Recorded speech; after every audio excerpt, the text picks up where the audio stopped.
Ògo ni fún Ọlọ́run lókè ọ̀run. Hallelujah. A gbé Ọlọ́run ga fún àkókò yìí.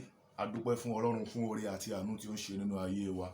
Mo kí gbogbo ènìyàn tó ń wò wá ní àárọ̀ yìí, ní ọ̀sán, ní alẹ́, gbogbo ibi tẹ́ ti ń wò wá. Àgbàládùúrà ojú tẹ́ fi ń wò wá kò ní fọ́. Etí tẹ́ fi ń wò wá kò ní di. Ní àkókò yìí mo wà pẹ̀lú bàbá mi nínú ilé agbára, bàbá mi ìránṣẹ́ Ọlọ́run alààyè, àwọn tí Ọlọ́run lò ní àkógbà àti àkókò yìí. Gẹ́gẹ́ bí wọ́n ṣe máa ń bá wa sọ̀rọ̀ ní ọ̀sẹ̀ yìí túre wọ́n tún máa bá wa sọ̀rọ̀ tó ní ipa àti agbára nínú. Ọ̀sẹ̀ yìí ohun tó mú wá fún wa lágbára ní ọ̀sẹ̀ yìí gan gidigidi. Gbogbo ènìyàn tó ń wò wá ní àkókò yìí, màá fẹ́ bẹ̀ wá, màá rọ̀ wá, gbìyànjú kó o parí prógráàmù yìí kó o bá lè rí nǹkan mú lọlé.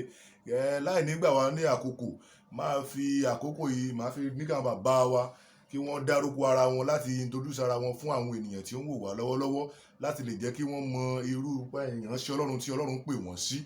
Bàbá, a kí yín káàbọ̀ sínú ilé agbára ní àkókò yìí.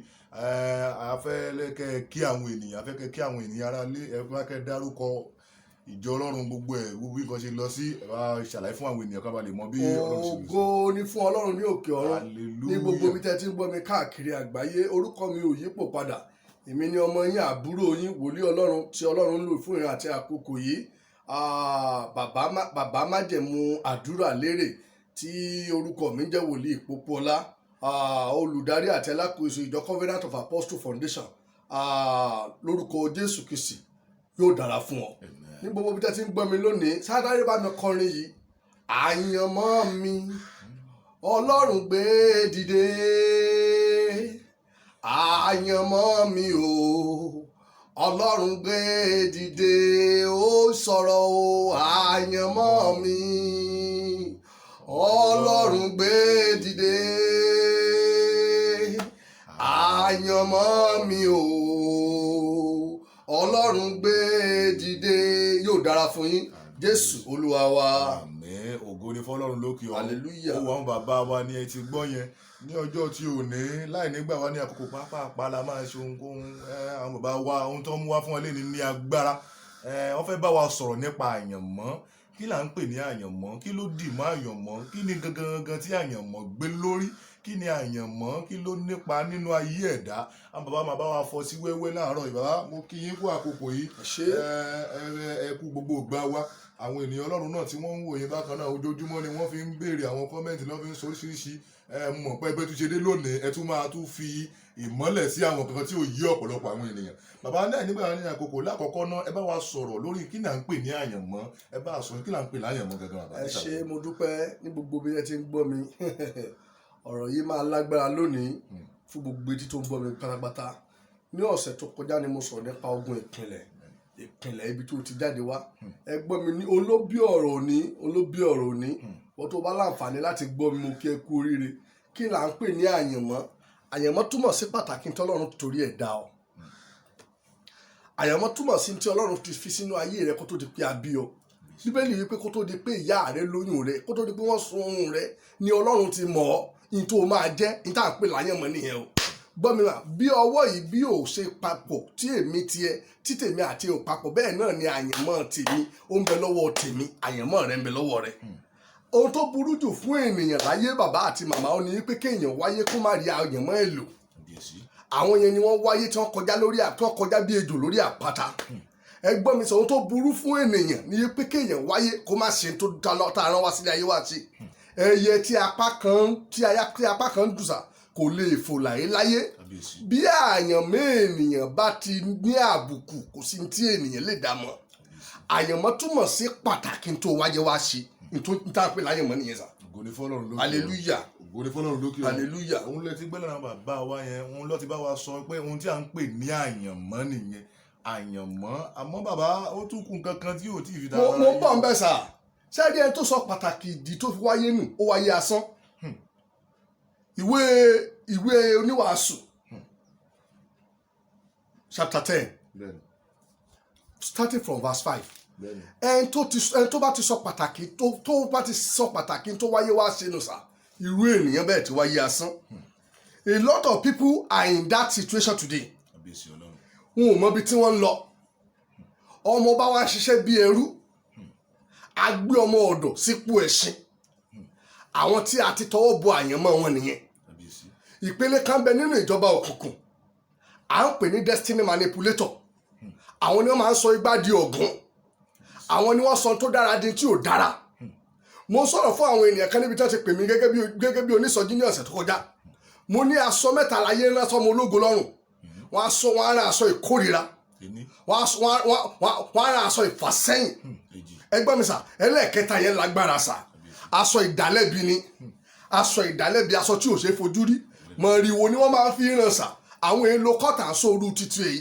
Tí wọ́n bá ti rán sí ọmọ ológo sọ́rùn, kò sí tó tún lè dà láyé mọ́. Ohun mẹ́ta tí wọ́n rán sí ọmọ ológo lọ́rùn nìyẹn. Bẹ́ẹ̀ náà ni àyànmọ́. Ẹgbọ́n mi sà, tí wọ́n bá ti tọwọ́ bọ àyànmọ́ ènìyàn, ẹ wo ohun tí ìwé oníwàásù sọ. Ó ní mo rí ohun búburú kan tó ti ìṣìnà tó ti ọwọ́ àwọn ìjòyè wá. Ẹgbọ́n mi sà, tó ti ọwọ́ àwọn ìjòyè wá, that is common person cannot do it. Àwọn alágbára ibi ku òkùnkùn ayé yìí, Bíbélì pé àwọn wo là ń bá jìjàkadì. Ó ní àwọn ìjòyè. Àwọn ìjòyè, àwọn àgbàlagbà, àwọn àjẹ́, àwọn òṣòlè yín, àwọn tí wọ́n ti mọ̀ tó máa dà lọ́la tí wọn ò dẹ̀ ní jẹ́ kó o dà á. Àwọn yẹn ni wọ́n máa ń tọwọ́ bọ àyànmọ́. Ẹgbọ́n mi sà, dìpátímẹ́ǹtì òkùnkùn yẹn wọ́n yẹn fi ṣeré sà. Dìpátímẹ́ǹtì yẹn wọ́n ti máa ń manipulate àyànmọ́. Wọ́n á wú pé ìwọ ọmọ olólógo ọ̀la. Wọ́n á sọ di ìdàkudà. Ìbẹ̀lẹ̀ ti máa rọ́mọ tó brilliant. Ọ̀sọ́kùn òrùka dẹ̀ bẹ̀rẹ̀ gbó mímu. Wọ́n ti bà yí ẹ̀ jẹ́. Ẹgbọ́n mi sà, ẹ máa rí ẹni tó jẹ́ pé láti kékeré lọ́wọ́ ẹ̀ ti jí sówó. Ó máa tásìkò kó sọ wípé òun fẹ́ márì. Ọkùnrin máa gbé jù sílẹ̀ ni. Torí wọ́n ti mọ̀ pé ibẹ̀ ni àyànmọ́ ẹ̀ ti máa wà fulfill. Ẹnìkan bẹ́ tó máa ṣàmì lónìí. Báyìí ni Olúwa wí. Ẹ̀yin tẹ́ ẹ lè ṣe àdúrà mi tẹ́ wà. Gbogbo ìbàjẹ́ tá a ti ṣe sínú àyànmọ́ rẹ tí ò jẹ́ kí àyànmọ́ rẹ ó fọ̀hún. Mo wí gẹ́gẹ́ bí wòlíì Ọlọ́run fún ìran àti àkókò yìí. Ẹni tó rí mi ṣàmì Ọlọ́run ìpè mi kó bà á jẹ́ lónìí. Gbogbo ẹni tó tọwọ́ bọ àyànmọ́ rẹ tí ò dé tí o fẹ́ jẹ́ láyé tí òjò jẹ́ nítorí o ti dà lọ́dún mẹ́wàá ó sì ń làkàkà ò tí ì dá. Ẹ gbọ́ mi sà, ọ̀gá wa ń ṣe bí ẹrú. Abájọ tí ọ̀pọ̀lọpọ̀ fi ń ṣerú ògo wọn. Ìdí tí ọ̀pọ̀lọpọ̀ fi ń ṣerú ògo nìyẹn. Ìdí ni pé a ti tọwọ́ bọ àyànmọ́ wọn. Tí wọ́n bá tọwọ́ bọ àyànmọ́ wòlíì, yóò mọ kúrò níbì kan bọ́ síbì kan. Ẹ gbọ́ mi sà, tí wọ́n bá tọwọ́ bọ àyànmọ́ obìnrin, tó bá kúrò ní ọkọ ilé wọn á bá sùn, wọn á tún nà án. Ó tún máa lù káàkiri. Ẹ gbọ́ mi sà, ó tó burú jù fún obìnrin ni kó jìyà lọ́wọ́ ọkọ, kó jìyà lórí ọmọ, kó tún jẹ̀yà lọ́wọ́ ọmọ. Ọmọ á nà ìyá mi, á nà bí ẹni máa kú. Ìdí ni pé wọ́n ti tọwọ́ bọ àyànmọ́ ìyá. Ẹ gbọ́ mi sà, kò sí àkókò. Àmì ẹyọ kan ni wàá ṣe lọ́sàn yìí fún gbogbo ẹni tó rí bi sàmì.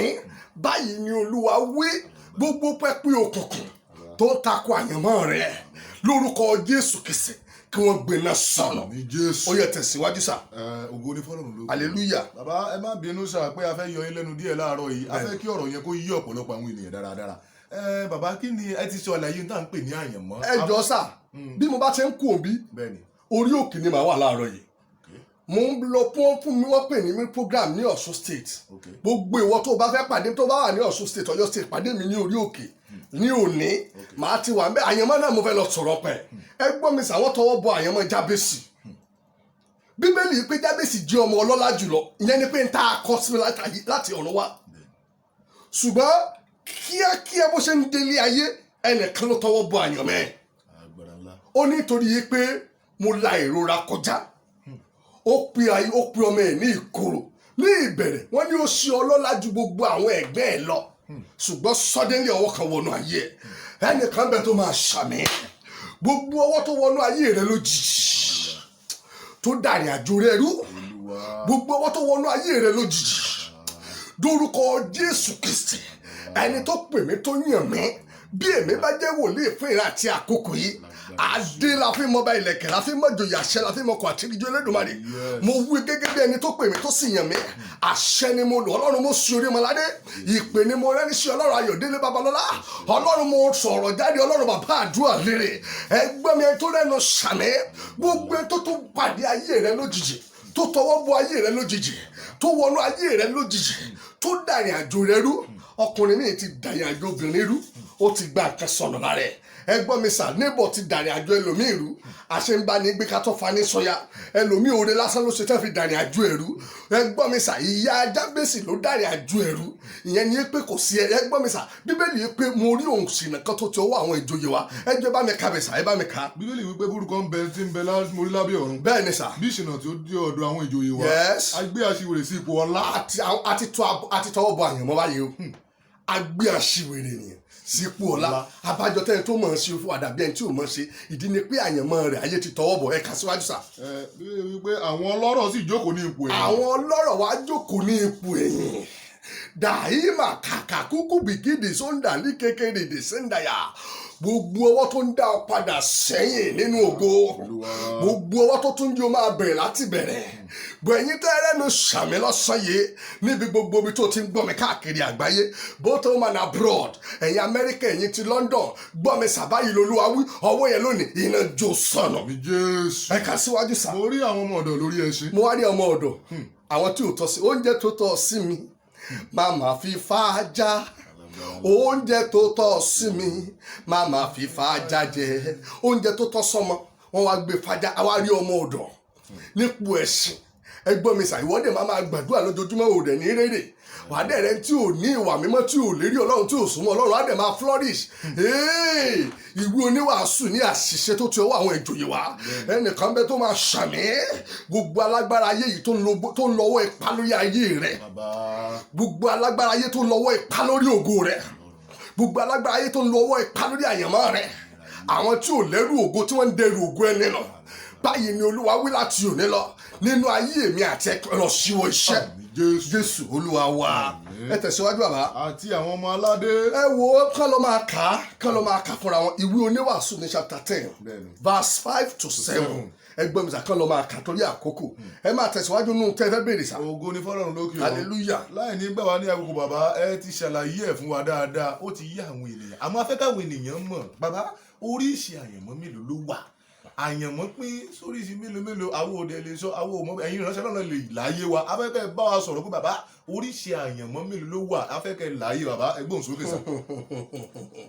ìbéèrè tẹ bí mi yìí lágbára. àbíyèsí Ọlọ́run. bíbélì yẹn kan lọ bá mi ṣí. ẹ gbọ́ mi sà, màá sọ̀rọ̀ nínú ìwé 1 Corinthians chapter 15.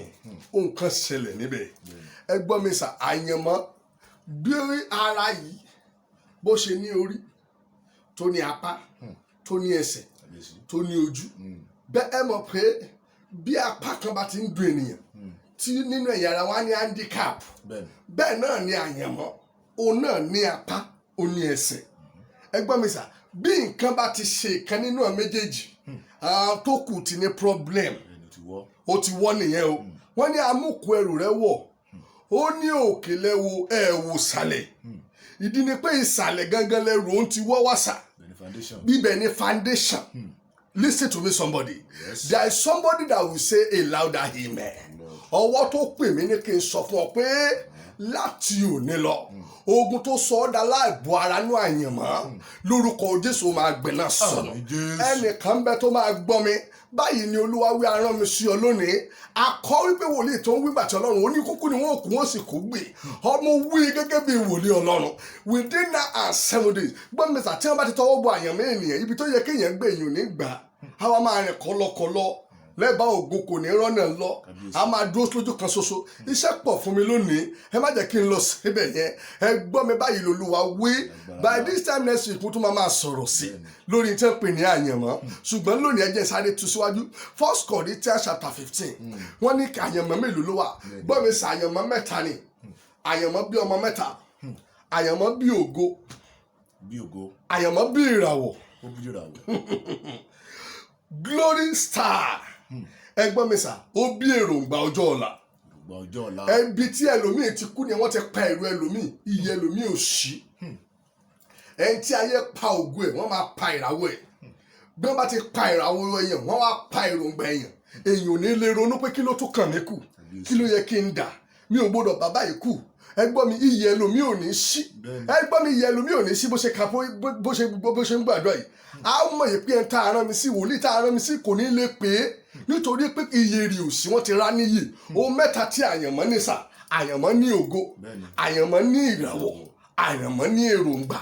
Bẹ́ẹ̀ ni sà, ohun mẹ́ta tí àyànmọ́ nìyẹn. Ẹ bá mi ṣí ẹlòmíì níbo ẹnìkan ní báwo ló ṣe jẹ́ wàá rí 1 Corinthians chapter 15. Ẹ bá mi kà á. Ṣùgbọ́n Ọlọ́run fún un ní ara bí ó ti wù. 38 gbọ́ mi sà, àyẹn ni pé Ọlọ́run fún kálukú ní ara bó ti wù. Àyànmọ́ tèmi ò papọ̀ mọ́ tiẹ̀. Àyànmọ́ tẹnìkan máa sọ̀rọ̀ láàárọ̀, àyànmọ́ tẹnìkan máa sọ̀rọ̀ lọ́sàn-án, àyànmọ́ tẹnìkan máa sọ̀rọ̀ lálẹ́. Ṣùgbọ́n àyànmọ́ tẹni tó yóò sọ̀rọ̀ láàárọ̀ tí ayé wa sọ́dọ̀ọ́jọ́ alẹ́ ló burú jù. Àwọn tẹ pa àyànmọ́ àwọn kan. Gbọ́ mi sà, Ọlọ́run kà síwájú sà. Àti fún olúkúlùkù irú ara tirẹ̀. Bẹ́ẹ̀ ni sà. Gbogbo ara kì í ṣe ara kan náà. So mọ̀ yìí pé Táyé Kẹ́hìndé tí wọ́n bí lọ́jọ́ kan náà, identity tí wọ́n jọra wọn bí ìmú wọn, the eyes, the nose, the lips, the hair, the forehead, everything is too identical. Ṣùgbọ́n kíní kan ní sà, ìlàwọ̀ ọ̀hún ò lè papọ̀ láíláí. Ìyẹn ni pé ntí Táyé máa jẹ́ Kẹ́hìndé ò lè jẹ́, ntí èmi máa jẹ́ ìwọ ò lè jẹ́ sà. Atọ́kùn ètò sà, ohun tí ẹ máa jẹ́ sà èmi ò lè jẹ́, ọdún tí Adébóyè máa jẹ́ ló ti jẹ́, ntí èmi Wòlíì Pópóọlá máa jẹ́ tèmi èmi máa jẹ́ tèmi. Ibi máa dé àyànmọ́ ni o, ibi máa dé o. Òṣòǹgbògùn àjẹun alẹ̀, ibi máa dé o láyé. Ẹ kà á síwájú sà. Àti olúkúlùkù ara tirẹ̀. Bẹ́ẹ̀ni. Gbogbo ara kì í ṣe iṣẹ́ ara kan náà. Bẹ́ẹ̀ni. Ṣùgbọ́n òótọ́ ni ara ti ènìyàn. Bẹ́ẹ̀ni. Òótọ́ ni ibi tí inú ẹlòmíì ti ń bí mi nìyẹn. Ìwọ ẹ̀gbọ́n tó ń gbógun tàbúrú ẹ, o mọ̀ pé ọ̀tọ̀ àwọn tó gbé wáyé. Onítorí polówó jù ẹ lọ, o gbógun tì, ogun yẹn náà ló máa pa ọ náà. Ìdí ni pé àyànmọ́ tiẹ̀ ló ń lò. Àlù àyànmọ́ tiẹ̀ ló yẹ kó o bèè lọ́wọ́ Ọlọ́run. Níbo lẹ fògo mi sí ẹ̀yin ka ènìyàn? Níbo lẹ fògo ìwáyé mi sí? Ẹnìkan bẹ tó máa ṣàmì, alágbára tó tọ́jú ògo rẹ̀ pamọ́ tí òjò orógo lọ kílíọ̀nù ni ó tó sú, alágbára náà kó ya wèrè ká gbangba. Ẹ kà síwájú sà. Ọ̀tọ̀ ni ẹran ara ti ẹranko. Ọ̀tọ̀ ni ẹran ara ti ẹranko. Ọ̀tọ̀ ti sí ní ti ẹja. Oh my God, ìyẹn ni pé ògo ẹja yàtọ̀, inú omi ló ti máa ṣakọ. Ògo tèmi ènìyàn yàtọ̀. Tell somebody beside you, it is your turn to shine. It is your turn to shine. Ó bá jọ Bíbélì yìí pé Olúwa ó tún àkókò fún ọ láti ṣiṣẹ́. Ẹnìkan bẹ tó ń gbọ́ mi lọ́sàn-án yìí. Mo wí gẹ́gẹ́ bí wòlíì Ọlọ́run. Within now the next 7 days, kó tó di ọ̀sẹ̀ tó ń bọ̀ tí wàá gbọ́ mi, ògo rẹ máa fọ́. Ìràwọ̀ máa jáde. Àyànmọ́ rẹ máa sọ̀rọ̀. Lọ kó lọ jẹ́ ènìyàn. Kó rí bẹ́ẹ̀ kó ṣe bẹ́ẹ̀. Ẹ bá mi kà á síwájú. Ọ̀tọ̀ ni ti ẹja. Ó tán. Ọ̀tọ̀ sì ni ti ẹyẹ. Ó bá yá. Ara àti òkè ọ̀run ń bẹ. Ara àti òkè ọ̀run ń bẹ. Ẹ bá mi ka 41 kò sí àkókò. Mo ti ń lọ. Ọ̀tọ̀ ní ògo ti ọ̀run. Ó tán. Ọ̀tọ̀ ní ògo ti òrùn. Ọ̀tọ̀ ní ògo ti òṣùpá. Ọ̀tọ̀ ní ògo ti òṣùpá. Ọ̀tọ̀ sì ní ògo ìràwọ̀. Ẹ gbọ́ mi o. Ọ̀tọ̀ ní ògo ti òrùn. Ṣé lé ní? Ògo òṣùpá. Ṣé léjì? Bẹ́ẹ̀ni. Ògo ìràwọ̀. Ṣùgbọ́n nígbà tó máa sọ̀rọ̀ tán ó ní ìràwọ̀. Ẹ kà á sà. Ìràwọ̀ ṣáà yàtọ̀ sí ìràwọ̀ ní ògo. Ìràwọ̀ ṣáà yàtọ̀ sí ìràwọ̀ ní ògo. Ọ̀ṣọ̀tọ̀tọ̀. Olùkọ́ mi ibi tó ti ń gbọ́ mi láàárọ̀ yìí káàkiri àgbáyé, ẹ wọ́n gbàgbé iṣẹ́ pọ̀. Mo gbọ́dọ̀ wà ń bí láàárọ̀ yìí ni mo fi sáré sọ̀rọ̀ yìí. Ohun mẹ́ta tí àyànmọ́ ní nìyẹn. Àyànmọ́ ní ìràwọ̀, àyànmọ́ ní ògo, àyànmọ́ ní èròǹgbà. Ṣùgbọ́n gbọ́ mi sà, bí ayé bá ti tọwọ́ bọ ògo, ìràwọ̀ ò lè sọ̀rọ̀. Láyé bá ti tọwọ́ bọ ògo. Ìràwọ̀ ò lè sọ̀rọ̀ sà. Ìràwọ̀ ò lè sọ̀rọ̀ láíláí. Tí wọ́n bá ti wá tọwọ́ bọ ìràwọ̀, kò sí èèyàn ò ní lè rírò nǹkan gidi. Irú olú máa sọ pé tí n bá ṣàrí gàrí máa mú. Àníkínú ṣáà ti kún. Wọ́n ti pariwo gbá ẹ̀. Àníkínú ṣáà ti kún. Àní wọ́n sọ fẹ́ nìkan pé ìyá alágbájá. Ṣẹ́yìn lẹ mu míìkì wọ́n fẹ́ lo agolo ẹ̀ ní o. Ṣẹ́yìn lẹ mu míìkì mo fẹ́ lo agolo ẹ̀ ó ní èhun. Nígbà táyé òun ò bàjẹ́ tóun ya wèrè torí búkú òṣùn tóun fẹ́ sẹ̀ sí ìta gbangba òun mílíkì lásìkò yìí ìdí ni pé wọ́n ti ba yé àyàn méje kò ró nǹkan gidi rárá ẹ̀. Irú wọn ni wọ́n sọ pé wọn arére kalẹ̀ tí Násárẹ́tì jáde wá. Ìdí ni pé a ti tọwọ́ bọ àyàn mọ́ wọn. Ògbẹ́ni tó ń gbọ́ mi lọ́sàn-án yìí káàkiri àgbáyé ìgbèkùn tí àyànmọ́ rẹ wà kó gba ìtúsílẹ̀. Ìgbèkùn ayé tá a fi àyànmọ́ rẹ sí kó gba ìtúsílẹ̀. Àyànmọ́ àwọn kan máa fà bí ìgbín. Ẹ gbọ́ mi sà, tá a bá sọ̀rọ̀ nípa àyànmọ́, ohun méjìlá àyànmọ́ èèyàn ló gbọ́dọ̀ ṣẹlẹ̀ sáyànmọ́ èèyàn láyé. Ní ọ̀sẹ̀ tó ń bọ̀ máa sọ̀rọ̀ nípa ẹ̀. Ìwọ tó bá láǹfààní tó bá gbọ́ ọ̀rọ̀ yìí, ó jẹ́ máa share káàkiri fún gbogbo ènìyàn. You don't know ẹnìkan fẹ́ soríire látara rẹ̀. máa share ẹ̀ máa share ẹ̀ káàkiri tó o bá lè share ẹ̀ fún èèyàn mẹ́ta àsọtẹ́lẹ̀ wòlíì máa ṣẹ mọ́ ọ lára gbọ́ mi wúrà àti fàdákà èmi ò ní wò mí dáadáa wúrà àti fàdákà èmi ò ní sà ṣùgbọ́n tí mo ní ni mo lò orúkọ tí mo ní ni mo rán níṣẹ́ tó ń ṣe Jésù Kristi àti kọ́pẹ́ àti fún mi ní orúkọ tó ju gbogbo orúkọ lọ bí ní orúkọ Jésù Kristi kí gbogbo ikọ̀ máa wọlé kí gbogbo àwọn sì máa jẹ́wọ́ pé Jésù ni Olúwa ohun tí èmi ní mo fún ọ lọ́sàn yìí gbogbo olùgbọ́ mi káàkiri àgbáyé ògo rẹ kó lọ fọ́n àyẹ̀mọ́ rẹ kó lọ sọ̀rọ̀ ayé rẹ kó ní ìtumọ̀ kó níbẹ̀ kó ṣẹ bẹ́ẹ̀ Jésù Olúwa wa ẹ gbọ́ mi sàbí tí máa parí ẹ̀ síre o àyẹ̀mọ́ o méjì ló gbọ́dọ̀ bá pàdé láyé bí ò bá dé bá yẹ pàdé ó gbọ́dọ̀ lọ bá bí pàdé if you lose one you must not lose the two àkọ́kọ́ rèé ibẹ̀ ni màá ti sọ lọ́sẹ̀ tó ń bọ̀ gbogbo èèyàn tó ń gbọ́ mi ẹ já pàdé lọ́sẹ̀ tó ń bọ̀ àkọ́kọ́ ó ní destiny helper ẹlẹ́ẹ̀kejì ní destiny killer if you don't meet your destiny helper you must have meet your destiny killer you cannot escape the two it's either destiny killer or destiny helper. See you by next week. My name remain the same. I'm Popola, wòlíì Popola, wòlíì tí Ọlọ́run gbà fún ìran àti àkókò yìí. A rán mi sílẹ̀ fún àwọn orílẹ̀-èdè láti kéde ìtúsílẹ̀ àti láti tú àwọn onígbèkùn ní Olú Ọlọ́run àwọn ọmọ ogun wí. Ìfàmìíràn Jehovah ṣẹ̀ ń bẹ lára mi, ó yàn mí gẹ́gẹ́ bí wòlíì Ọlọ́run. Mo kí yín gbogbo tẹ́ tí ń gbọ́ mi. Ìwọ tó bá fẹ́ bá mi sọ̀rọ̀, pè mí sórí ẹ̀kọ́ ọ̀bá ẹni sọ̀rọ̀ mi. 081 68 83 8432 lẹ́ẹ̀kan sí 081 68 83 8432 o lè bá mi sọ̀rọ̀ lórí WhatsApp o lè lọ wo orí péjì mi ẹ lọ láìkì ẹ bàbá májẹ̀mú àdúrà lérè international ẹ máa lọ láìkì péjì yẹn ẹ máa rí mi bá sọ̀rọ̀ ẹ wò mí lórí YouTube ó wà mí ẹ máa rí mi lórí Instagram mi lórúkọ tó bá ti wọrí Facebook mi click lórí search pé bàbá májẹ̀mú àdúrà lérè ó máa gbé mi wá dáadáa ibẹ̀ wọ́n á dẹ̀ ti rí mi èmi ọmọ yín náà ni mi ò yípo padà mo kí ẹ̀yin ọ̀jọ̀gbọ́n nínú ìpè mo kí ẹ̀yin tọ́lọ́run gbà fún mo kí ẹ̀yin tẹ́ẹ̀ tí ìforíbalẹ̀ fún wáyé lórúkọ Jésù Kristi ìpè yín á máa fọ̀hún ìpè tèmi náà máa lọ síwájú àlàáfíà fún ọ àlàáfíà fún yín gbogbo ẹ̀yin tẹ́ wà ní Ìbàdàn gbogbo ẹ̀yin tẹ́ wà ní Ọ̀ṣun state ẹ pàdé mi ní orí òkè Orísun Ayọ̀ ní òní live and direct ìdè fẹ́ já àyànmọ́ fẹ́ gba ìtúsílẹ̀ ogun ayé àwọn kan fẹ́ ṣẹ́ àlàáfíà nínú ilé rẹ àlàáfíà ní ọ̀dẹ̀dẹ̀ rẹ Jésù Kristi Olúwa wa àmín àmín àmín lórúkọ Jésù.